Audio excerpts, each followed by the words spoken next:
ogenda kwewuunya olunaku Yesu lwali kutwala gy'otajja nga n'ebisanyizo ebikututteyo tolina nenge badde shortcut.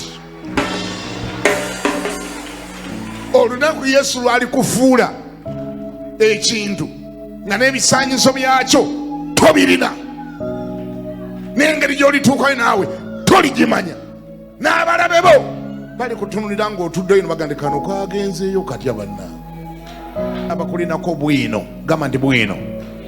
Omanyi abalina bwino boogera, abalina bwino wo kale boogera, beefuula bakumanya ennyo.